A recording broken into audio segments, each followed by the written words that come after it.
Hi guys, welcome to முப்படை training academy.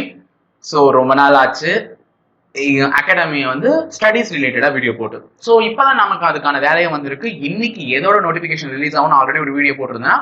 Indian coast card இந்திய கப்பற்படையில சேர்வதற்கான ஒரு வாய்ப்பு வந்து தமிழக இளைஞர்களுக்கும் நன்றாக அமைகிறது. அதை வந்து நம்ம தான் வந்து நல்லா ப்ரிப்பேர் பண்ணிக்கணும். ஸோ அதை பத்தின டீடைல்ஸ் தான் இன்னைக்கு போட போறோம். ஸோ இன்னைக்கு நோட்டிஃபிகேஷன் ரிலீஸ் ஆயிடுச்சு. 5th இன்னில இருந்து அட்மிஷன் ஸ்டார்ட்டும் ஆயிடுச்சு. அப்ளை பண்றவங்களாம் பண்ணுங்க. 19th வரையும் அப்ளிகேஷன் டேட் இருக்கு. ஸோ எங்க இன்ஸ்டியூட்ல எப்ப நாங்க அதுக்கான நியூ பேட்ச் ஸ்டார்ட் பண்ண போறோம், நெக்ஸ்ட் எப்ப வந்து யூடியூப்ல அதற்கான கிளாஸஸ் வந்து நாங்க அப்டேட் பண்ண போறோம் அப்படின்றதுக்கு பத்தின டீடைல்ஸ் தான் இந்த வீடியோல நான் சொல்ல போறோம். ஸோ வீடியோவை ஸ்கிப் பண்ணாம ரெகுலரா பார்த்துட்டே இருங்க. அதுக்கு முன்னாடி எங்க சேனலுக்கு நீங்க புதுசா இருந்தீங்கன்னா சப்ஸ்கிரைப் பண்ணிட்டு போங்க. ஸோ மேலும் பல வீடியோஸ் வந்து நீங்க அப்டேட் ஆகி தெரிஞ்சுக்கிறதுக்காக. ஓகேங்களா? So first Indian coast guard, GD, Navik, பிபி, யான்ட்ரிக் இந்த மூணுத்துக்கான அட்வர்டைஸ்மெண்ட் தான் கொடுத்துருந்தாங்க. ஸோ நேவிக் ஜெனரல் டியூட்டினா டி, ஜிடி இதுதான் டொமஸ்டிக் பிரான்ச் தான் டிபின்னு சொல்லுவாங்க. யான்ட்ரிக் ஸோ எல்லாத்துக்கும் எஜுகேஷனல் குவாலிஃபிகேஷன் என்னன்னு ஆல்ரெடி அந்த வீடியோல சொல்லியிருந்தேன். இப்போ வந்து நீங்க ரெகுலரா வீடியோ பாத்தீங்கன்னாலே தெரியும். 10th +2 முடிச்சிருந்தீங்கன்னா மேக்ஸ் பிசிக்ஸ் வந்து மெயின் சப்ஜெக்டா வச்சு படிச்சிருக்கணும். அதாவது maths biology or maths computer science குரூப்ல படிச்சிருந்தீங்கன்னா அவங்களாம் எதுக்கு எலிஜிபிள் அப்படின்னு பாத்தீங்கன்னா நேவிக் ஜெனரல் டியூட்டி அப்ளை பண்றதுக்கு எலிஜிபிள். 10th கிளாஸ் மட்டுமே பாஸ் பண்ணிருந்தீங்கன்னா போதும், நீங்க டொமஸ்டிக் பிரான்ச் அப்ளை பண்றதுக்கு eligible. So 10th class pass with diploma in electrical, mechanical, electronics and telecommunication இன்ஜினியரிங்ல இருந்தீங்கன்னா, அதாவது நான் 10th பாஸ் பண்ணிட்டேன், 12th முடிச்சுட்டு நான் டிப்ளமா முடிச்சனாலும் ஓகே தான், அதெல்லாம் ஒன்றும் பிரச்சனை இல்லை. 12th முடிச்சுட்டு டிப்ளமா முடிச்சிருந்தாலும் கூட ஓகே தான். இல்லையா நான் 10th முடிச்சுட்டு டேரக்டா 3 இயர் டிப்ளமா கோர்ஸ் பண்ணனாலும் ஓகே தான். அதுல என்னென்ன ஸ்ட்ரீம்னு சொல்லியிருக்கேன், electrical, mechanical, electronics and telecommunication engineering இவங்க எல்லாம் பண்ணவும் யான்ட்ரிக் அப்ளை பண்றதுக்கு தகுதி உடையவர்களாக தேர்ந்தெடுக்கப்படுகிறார்கள்.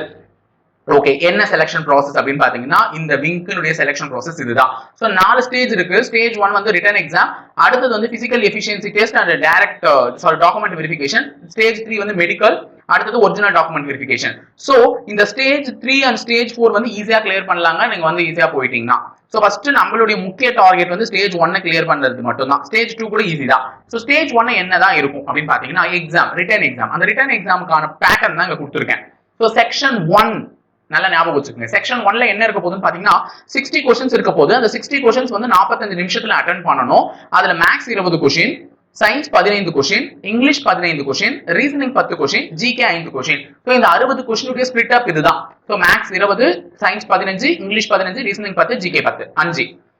செக்ஷன் 2ல வந்து என்ன இருக்க போகுதுன்னு பாத்தீங்கன்னா 50 क्वेश्चन, 50 மார்க் எழுதணும், 30 நிமிஷத்துல எழுதணும். அதுல மேக்ஸ் 25, பிசிக்ஸ் 25.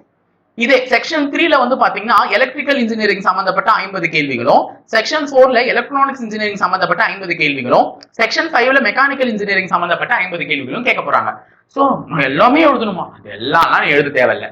உனக்கு எதுக்கு நீ எலிஜிபிள் அப்படின்றத நாங்க இங்க கொடுத்துருக்கோம். ஓகேங்களா? நீ நேவிக் டொமஸ்டிக் பிரான்ச், அதாவது 10வது மட்டுமே பாஸ் பண்ணவங்க ஒரு எக்ஸாம் அப்ளை பண்ணலாம்னு சொன்ன பாருங்க, அதை நீ அப்ளை பண்ணிருந்தா நீ செக்ஷன் 1 மட்டும் எழுதினா போதும்.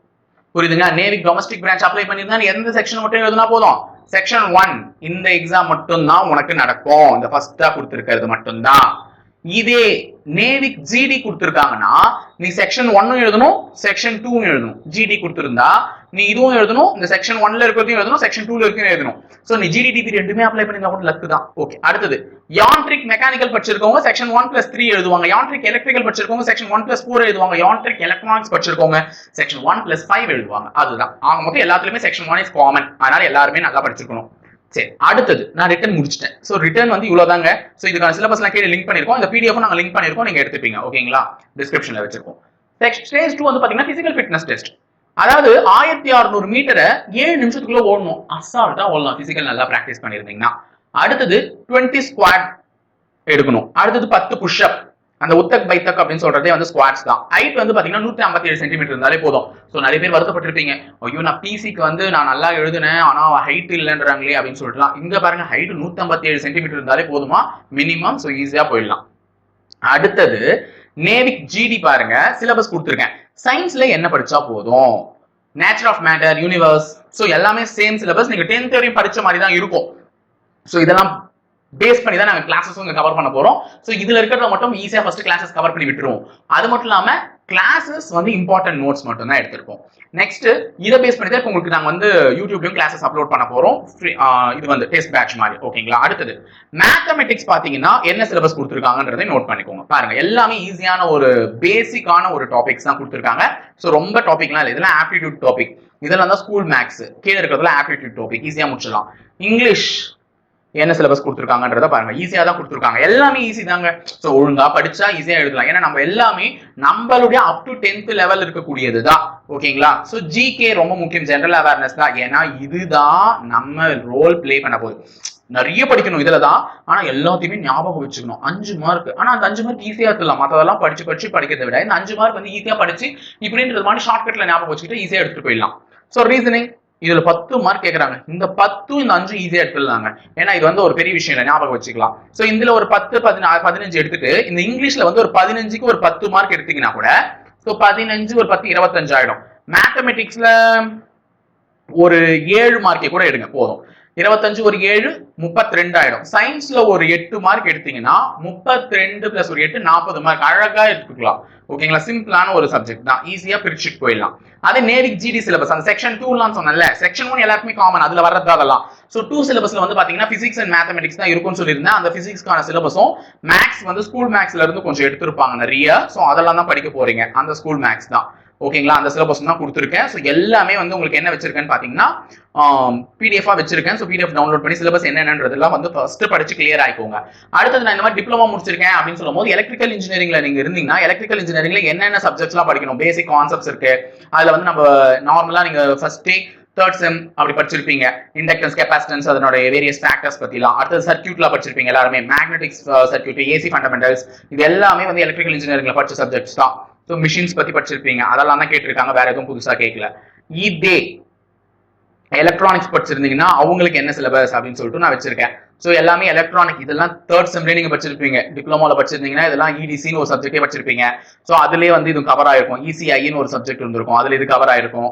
அடுத்தது டிஜிட்டல் எலக்ட்ரானிக்ஸ், இது வந்து 5th செம்ல படிச்சிருப்பீங்க. எல்லாமே ஈஸியான சப்ஜெக்ட் தான். லீனியர் இன்டெகிரேட்டட் சர்க்யூட், இதுவும் வந்து இப்போ 4th செம்லேயே வச்சிருப்பாங்க இந்த ஸ்கீம்ல. இது வந்து 5th செம் பேப்பர் தான். ஓகேங்களா? எலக்ட்ரானிக் மெஷர்மெண்ட், கம்யூனிகேஷன் இன்ஜினியரிங், இதெல்லாம் 6th செம் பேப்பர். ஸோ எல்லாமே ஈஸியா தான் வச்சிருப்பாங்க. பாருங்க, ஈஸியா அடிச்சுட்டு போயிடலாம். அடுத்தது மெக்கானிக்கலுக்கு இங்க கொடுத்துருக்காங்க செக்ஷன் 5ல. ஸோ மெக்கானிக்கல் இன்ஜினியரிங் சப்ஜெக்ட்ஸ் இங்க கொடுத்துருக்காங்க. ஸோ மெக்கானிக்கல் இன்ஜினியரிங் என்னென்ன சப்ஜெக்ட்ஸ் இருக்குன்றதை கிளியரா நோட் பண்ணிக்கோங்க. அதுவும் ஈஸி தான். ஸோ எல்லாத்துக்குமே வந்து பாத்தீங்கன்னா நான் சிலபஸ் ஓரியன்டா எல்லாமே கொடுத்துட்டு இருக்கேன். இப்ப நம்மளுடைய வேலை இந்த சிலபஸ்ல என்னென்னலாம் படிக்கணும், என்னென்ன நம்ம எதுக்கு நம்ம தகுதியா இருக்கும், எந்த பதவிக்கு நம்ம தகுதியா இருக்கும்ன்றதை தெரிஞ்சுக்கிட்டு நீங்க படிச்சு ஈஸியா அந்த எக்ஸாம்பிள்ல போனாலே எங்களுக்கு ரொம்ப பெருமையா இருக்கும். சோ இதுக்கப்புறம் நாங்க கிளாஸஸ் வந்து நியூ பேட்ச் எங்க அகாடமில எப்ப ஸ்டார்ட் ஆக போகுதுன்னு பாத்தீங்கன்னா கமிங் மண்டே 11/1/2021 அன்னைக்கு நாங்க ஸ்டார்ட் பண்ண போறோம் நியூ பேட்ச். ஸோ அட்மிஷன் போடணும்னு நினைக்கிறவங்க கீழே டிஸ்பிளே ஆயிட்டு இருக்க கான்டாக்ட் நம்பரை கான்டாக்ட் பண்ணுங்க. அதே மாதிரி யூடியூப்லயும் வந்து நாங்க ஃப்ரீயா டெஸ்ட் கொஞ்சம் போட போறோம். ஸோ அதையும் பார்த்து பயன் பெறுங்க. ஓகேங்களா? ஸோ எல்லாருக்குமே கப்பற்படையில சேரணும்னு ஆசை இருந்துச்சுன்னா ஈஸியா அப்ளை பண்ணி நம்ம தமிழகத்துல இருந்தும் கப்பற்படையில போகணும் அப்படின்றத பேரை வாங்குங்க. ஓகேங்களா? எல்லாருக்குமே ஒரு ஹோப் இதுதான் இருக்கணும் சொல்லிட்டு நான் விரும்புறேன். ஓகேங்களா? தேங்க்யூ.